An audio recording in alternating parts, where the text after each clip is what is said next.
Well, we've been tracking the marketplace now since January last year, in fact, on four key areas: auction stats, listing numbers coming into the marketplace, properties in terms of their rental increases and movement, and vacancy rates. And both Sydney and Melbourne market have been the star performers. More so Sydney. It's had a high clearance rate for quite a number of weeks now, in the 70s and touching into the 80s.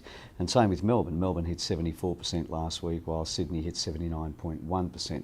So the clearance rates are pretty strong when you look at the marketplace, and that actually happened before the spring season started. So there's no sort of definition in terms of what the market's like, whether it's spring or winter. It's whatever you can get on the market for sale right now. If it's good, there are buyers there for it. And that's the real key issue. It's that shortage of property for sale. Okay, so it's a shortage across The number that we have on properties coming in, the increases, we've only had 3 weeks in a row now with increases. Going back 3 weeks ago, it was plus 96%, 0.96% over the week before, and the week before after that was 2.15%, and last week was only a mild increase of 0.48%. So we're not getting the amount of stock that we need to meet the demand, which is pushing prices up in certain areas, and some might say to a bubble status. And there are areas where people are paying probably a little bit more than they should, but if the market keeps riding along, then they're going to be covered.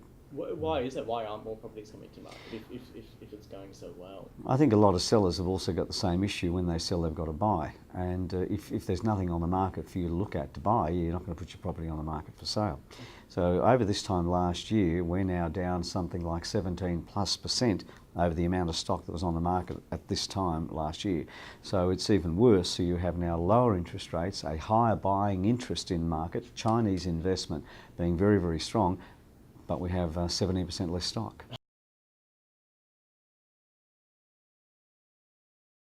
The word bubble's been used so many times over the last few years. There are plenty of people who have been screaming out about it. People, I think, probably trying to sell books on the back of it. When you look at some of the conversations that have been had, the reality is that if you're going to get some competition, and you are getting that in selected suburbs where there's absolute minimum of stock for sale, you will get people bidding more. You will hear and see about those people that are paying 100, 200 over reserve price. And a lot of people, it doesn't seem to bother them, because mostly when you look at the marketplace out there now, and particularly in those selected suburbs of Sydney and Melbourne, many of the first home buyers that we would traditionally be sending out into the suburbs to buy their first home are spending between $1 and $1.5 million on their first home, because a lot of the younger couples are taking longer now before they get married. They're well established into their careers, professional people, probably 2 incomes, and so they're able to buy their first home at quite a significantly higher price than what I might have been buying a home for, or the first home buyers of my generation would have been. Yeah, so you've been seeing first home buyers sort of moving closer to the city, have you? Well, they'd like to, and the struggle is then they're just competing. And if you go into the auction arena right now, there's a lot of people out there, and you're going to have to spend money to get into at least the ring to bid. And a lot of people may not be able to afford to spend that money just to turn up on the day.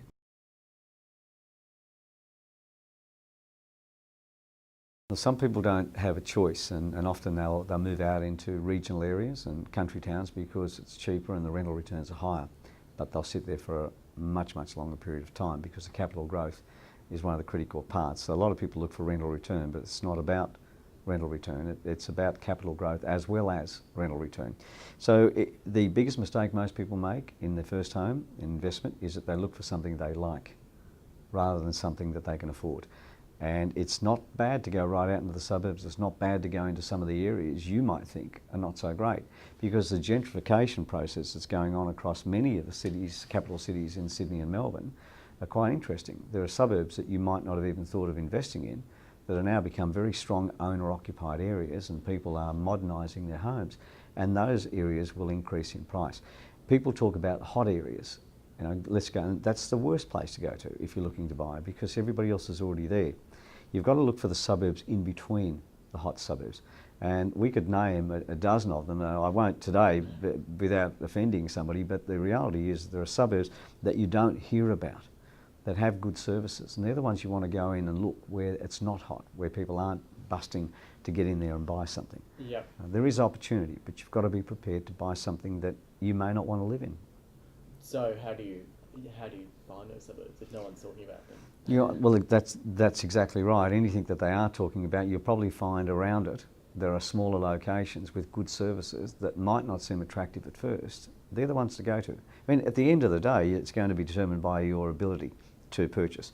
And if that's what it is, that's what it is.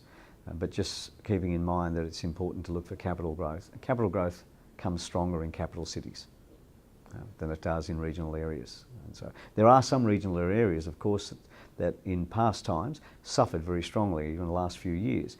And there are coastal areas, holiday areas, discretionary spending areas that really suffered some 50% price drops.